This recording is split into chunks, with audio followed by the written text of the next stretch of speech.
O novo semestre começa com o mesmo velho sentimento de solidão para o estudante do segundo ano Narumi Kota. Ele fica sentado sozinho, perdido em seus pensamentos, incapaz de se conectar com o clima animado da turma. Mesmo assim, ele lembra a si mesmo que essa sala de aula desconfortável é melhor do que estar em casa. Seus pensamentos são interrompidos quando sua amiga de infância, Inumaki Natsuki, bate na carteira dele e pergunta se ele quer sair depois da aula. Kota se desculpa e diz que tem que trabalhar de novo. Frustrada, Natsuki pergunta por que ele tem trabalhado tanto ultimamente. Kota explica que não quer voltar para casa porque sua mãe se casou novamente há pouco tempo e ele ainda não se acostumou com isso. Ao ouvir isso, Natsuki suaviza e demonstra preocupação, dizendo que a mãe dele deve estar preocupada com ele chegando tão tarde em casa. Mas Kota insiste que estar em casa está desconfortável demais para ele no momento. Natsuki diz que entende e pede para ele avisar caso algum dia queira passar um tempo juntos. Enquanto sua mente vagueia, Kota pensa no seu refúgio, um restaurante familiar chamado Flower, onde ele vai para fugir da nova situação familiar. Ele fica lá até o toque de recolher das 22 horas, aproveitando o ambiente e matando tempo, um lugar onde pode ficar sozinho sem preocupações. Ele reconhece, no entanto, que existe outra cliente habitual que sempre está lá, uma garota do mesmo ano chamada Kazamiya Kohako. Seus pensamentos são interrompidos quando um grupo de meninas se aproxima de Kazamiya Kohako, pedindo para ela apresentar a famosa irmã cantora dela. Ela responde secamente que não. Quando insistem por um autógrafo, ela as dispensa rispidamente, e elas se afastam rápido. Observando a cena, Natsuki explica a Kota que, pelo visto, Kazamiya detesta falar sobre a irmã. Kota absorve a informação em silêncio. Ele continua pensando na compositora e cantora Kuan, cujo nome verdadeiro é Kazamiya Kuron, 2 anos mais velha que a irmã. Ele nota que, assim como a irmã famosa, a própria Kazamiya é uma espécie de celebridade na escola por causa da sua beleza. Mas isso gera inveja e a propagação de boatos sem fundamento de que ela faz festas à noite ou anda com pessoas ruins.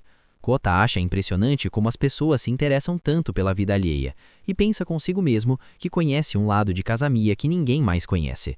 Depois da aula, ele está no restaurante familiar lotado. Irritado porque seu lugar de sempre está ocupado, ele entra em pânico ao perceber que Kazamiya está sentada bem ao lado dele, torcendo para que ela não o tenha notado. Ele tenta agir normalmente, reparando em um novo prato de omurice, arroz de omelete. Levanta-se para fazer o pedido e pegar uma bebida. Olha de relance para Kazamiya, que está sentada em silêncio com fones de ouvido, completamente focada em um vídeo. Aliviado por ela estar distraída demais para notá-lo, ele se pega pensando que tipo de vídeos ela sempre assiste. Finalmente, chega seu omurice dourado especial, e ele aproveita bastante a comida deliciosa, pensando em como aquele lugar se tornou indispensável para ele. Depois de terminar a refeição, ele olha o celular e vê que são 20 horas, restando 2 horas até o toque de recolher. Quando decide dar uma olhada na timeline, o telefone toca. É a ligação da mãe. Ele atende e ela pergunta onde ele está. Ele mente dizendo que está voltando do trabalho e vai comer algo antes de ir para casa. Perto dali, Kazamiya, que tirou os fones, para o que está fazendo e escuta a conversa.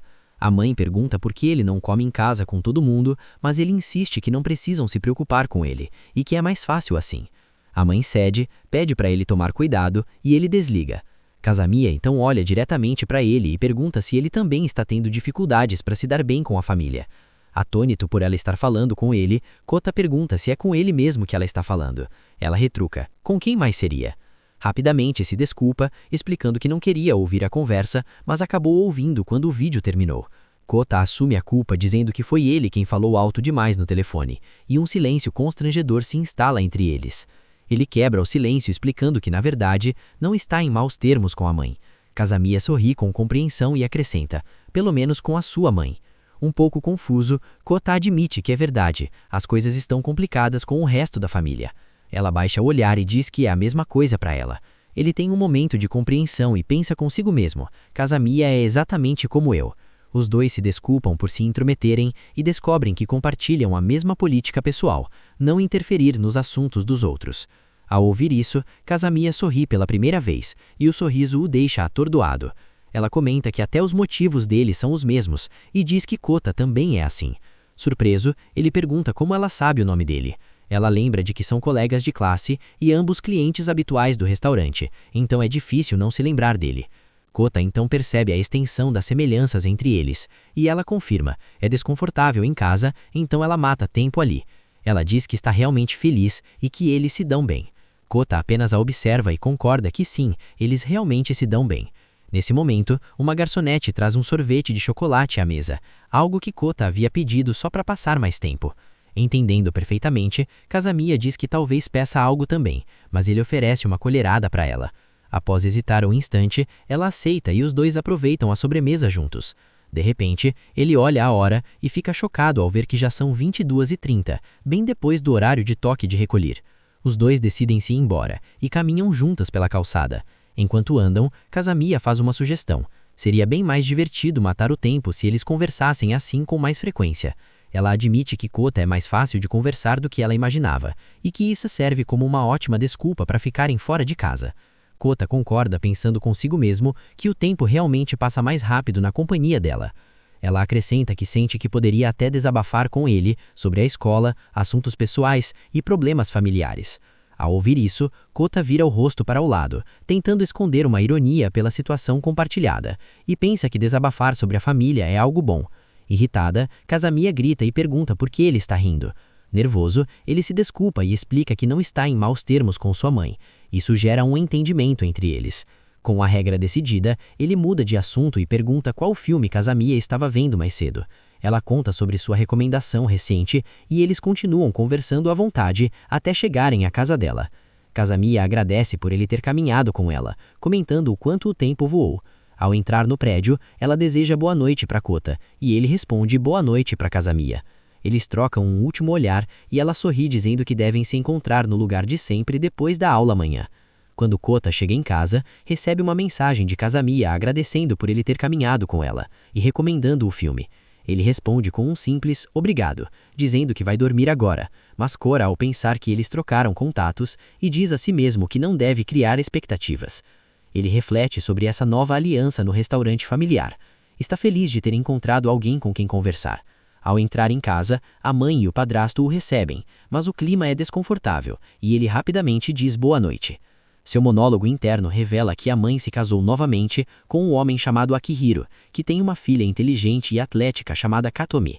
Ele se sente um fracasso que não pertence a essa nova família perfeita. Enquanto vai para o quarto assistir ao filme que Kazamiya recomendou, é interrompido por Katomi. Ela o cumprimenta dizendo que ele chegou mais tarde do que o normal e que todos estavam preocupados. Em seguida, o avisa sobre um boato de uma garota da escola que sai tarde da noite e pede para ele tomar cuidado para não ser seduzido. Ele imediatamente pensa em Kazamiya, mas apenas agradece à meia-irmã pela preocupação. Katomi diz que entende que é difícil para ele ficar em casa, mas pede para ele tentar fazer um esforço pelo bem de todos, explicando que estar juntos é o que faz uma família normal. Em seguida, ela deseja boa noite a ele, deixando-o ali parado enquanto ele responde com um simples boa noite. Mais tarde, depois do banho, Kota senta no quarto e decide que ainda não vai dormir. Na manhã seguinte, sua meia-irmã o cumprimenta calorosamente e pede para ele se sentar à mesa para o delicioso café da manhã que ela preparou. Ele se senta, pensando na refeição pacífica e equilibrada, e em como ele é o único que não se encaixa na imagem perfeita daquela família. O padrasto pergunta a Kotomi se ela já se acostumou com a escola, e a mãe a elogia, dizendo que tem certeza de que Kotomi vai se sair bem em qualquer coisa. A mãe então tenta se corrigir rapidamente, pedindo desculpas a Kota por não tê-lo elogiado, mas ele a interrompe, concordando que, ao contrário dele que é desajeitado, Kotomi com certeza vai ter sucesso. Surpresos com as palavras dele, os pais ficam em silêncio enquanto ele agradece pela refeição e sai para a escola. Após a rotina habitual de aulas, Kota vai ao seu restaurante favorito, o Flower, onde Kazamiya já está sentada e o recebe com um sorriso radiante. Ele fecha os olhos por um instante, ainda sentindo um nervosismo residual pelo que aconteceu no dia anterior. Enquanto pegam as bebidas, ela comenta que ele sempre pede soda de melão no bar de bebidas. Ele pergunta se Kazamiya está tomando café, e ela explica que está tomando chá, porque café a lembra que é casa. Ela diz que aprecia o fato de ele não se intrometer muito na vida dela, pois isso facilita as coisas. Em seguida, ela apoia a cabeça na mesa e reclama de como está cansada de pessoas pelas quais não tem interesse pedindo seu contato. explicando que o organizador da reunião de turma, Sawada, ficou insistindo no número dela. Quando ela pede para Kota dizer a ele para ficar longe, ele responde: "Isso é ridículo", e brinca sobre a enorme diferença entre ele e Sawada. O comentário a faz rir, o que alivia Kota. Quando a comida chega, Kota diz: "Itadakimasu, obrigado pela refeição." E Kazamiya nota como ele é educado, achando isso bonito. Ele olha pensando que ela é fofa e explica que é educado porque cresceu em uma família monoparental e não quer que as pessoas pensem que ele tem maus modos. Nesse momento, o telefone dele toca e ele avisa que é a mãe. Ao atender, ela pergunta onde ele está, pede desculpas por parecer ter favorecido Kotomi naquela manhã e diz que teve medo de que ele não voltasse para casa. Ele pede para ela não se preocupar e diz que está atrasado porque está acompanhando uma amiga do sexo feminino para casa, mas a mãe não acredita e diz para ele não mentir. Ele insiste que não está mentindo, e Kazamiya se oferece para falar com ela para provar. Ele hesita, mas pensa que ela tem razão e que é a única solução. Entrega o telefone a ela, se desculpando e dizendo que está contando com ela. Kazamiya pega o telefone e se apresenta educadamente à mãe de Narumi como colega de classe dele, confirmando que ele também a acompanhou para casa no dia anterior e que está com ela novamente hoje. Após a ligação, ela devolve o telefone a Kota com um sorriso. A mãe fica surpresa que ele tenha uma amiga do sexo feminino, e ele diz que é algo recente. Ela pede desculpas por duvidar dele. Kota olha para Kazamiya com um sorriso e agradece, dizendo que ela realmente o ajudou. Ele pensa que Kazamiya foi atenciosa à sua maneira, já que ainda é difícil desabafar sobre os problemas em casa. Enquanto começam a caminhar para casa, ele conta que assistiu ao filme que ela recomendou. Ela fica surpresa com a rapidez e pergunta o que ele achou. Ele responde que achou bem interessante. Os olhos dela se arregalam de surpresa, porque ela não imaginava que ele gostaria. Ele explica que achou a ação legal e a história intensa, e descreve animado sua parte favorita, quando o gato preto, Toifu, se levanta para lutar contra um inimigo depois que o gato branco, Tori, é capturado. Suas bochechas ficam vermelhas, e ela admite que aquela é a parte favorita dela.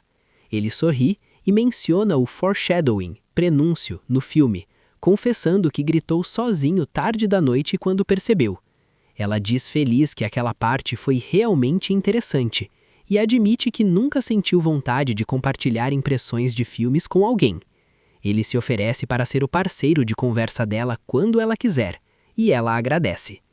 Então ele se lembra de algo. Um amigo lhe deu um ingresso antecipado para um filme e pensa em como Natsuki é perceptivo. Kazamiya acerta que é o filme popular de basquete e ele o convida para ir junto. Ela aceita animada. Ele pensa que a mãe provavelmente vai fazer muitas perguntas sobre ela quando chegar em casa, mas verifica a agenda e sugere que vão depois de amanhã. Ela acorda e os dois dizem que estão ansiosos. Então, Kazamiya pede para ele recomendar algo, talvez um hobby dele. Ele menciona que gosta de jogos. Então ela pede para ele recomendar um jogo, prometendo que também vai comprar. Ele mostra um jogo no celular que acha que ela gostaria, e ela comenta como é legal compartilhar o que gostam. Ele a observa pensando que nunca conheceu esse lado de Kazamiya. Era algo que ele nem imaginava. É um novo lado dela que ele nem sabia que existia. No dia seguinte, no café da manhã, a mãe pergunta curiosa sobre o relacionamento dele com Kazamiya. Nervoso, ele responde que é só uma amiga, e acrescenta que vai ao cinema com ela depois de amanhã. O padrasto Akihiro oferece dinheiro para o encontro, mas ele recusa educadamente. Kota fica corado, pensando consigo mesmo que a mesa de jantar que antes era tão desconfortável começou a se tornar muito mais acolhedora, tudo graças a Kazamiya. Akihiro diz a Kotomi que ela também deveria sair com os amigos, mas ela responde que prefere passar tempo com a família. Kota pensa consigo mesmo que priorizar a família é bem típico dela. Kotomi então menciona que Kazamiya é o assunto do primeiro ano e que é famosa por causa dos boatos. Ele engole em seco, preocupado que os pais possam achar que ela é uma delinquente e proibir que ela a veja se descobrirem os boatos. Kotomi esclarece o boato, dizendo que é sobre uma veterana muito bonita que é tipo uma celebridade na escola e que adoraria conhecê-la. Isso anima a mãe dele, que também fica entusiasmada e diz que adoraria conhecê-la. Kotomi muda de assunto, agradece pela refeição e manda ele se apressar para comer. Atônito, Kota só consegue dizer obrigado para Kotomi. Ele pensa na conversa que teve com Katoi, grato por ela não ter dito nada ruim sobre Kazamiya. Katoi havia perguntado se os boatos eram verdades, e quando ele disse que eram bobagens, ela respondeu que tudo bem, explicando que só gosta quando a família ri junta e não se importa com quem ele faz amizade, brincando que ganhou 20 pontos de irmã por isso. No dia seguinte, numa sala barulhenta, Kota fica sentado, sozinho, aliviado por ainda poder ir ao cinema, mas preocupado porque os boatos ruins sobre Kazamiya chegaram ao primeiro ano. Quando uma menina anuncia que Kazamiya está na enfermaria, ele imediatamente se preocupa se ela está bem. Depois da aula, ele vai ao lugar de sempre e encontra Kazamiya com a cabeça apoiada na mesa. Ele nota que parece mal, com olheiras profundas, e os boatos passam rapidamente por sua mente, mas ele afasta o pensamento logo em seguida. Ela levanta a cabeça e explica que o mangá era simplesmente interessante demais. Animada, ela diz que se viciou em uma série popular e ficou a noite toda lendo e assistindo o anime, o que até a fez chorar. Ele junta as peças e pergunta se foi por isso que ela foi parar na enfermaria, e ela confirma envergonhada. Uma onda de alívio o invade, e quando ela pergunta o que houve, ele apenas ri e diz que a resistência dela é impressionante, enquanto ela explica que a história era tão boa que não conseguia parar. Ela pergunta se pode falar sobre o mangá com ele, e ele sorri, concordando. Enquanto conversam, ela começa a bocejar, e ele nota que está com sono, sugerindo que voltem para casa por hoje. Ela insiste que ainda quer conversar com ele, então ele diz que pelo menos ela deveria tirar um cochilo ali, para não desmaiar no caminho de casa, lembrando que tem um filme para assistir amanhã. Ela concorda que ele tem razão, e com um sorriso, apoia a cabeça na mesa para tirar um cochilinho. Ele a observa enquanto dorme, sentindo-se um idiota por ter duvidado dela, e pensando que ela é uma garota de coração puro e muito fofa.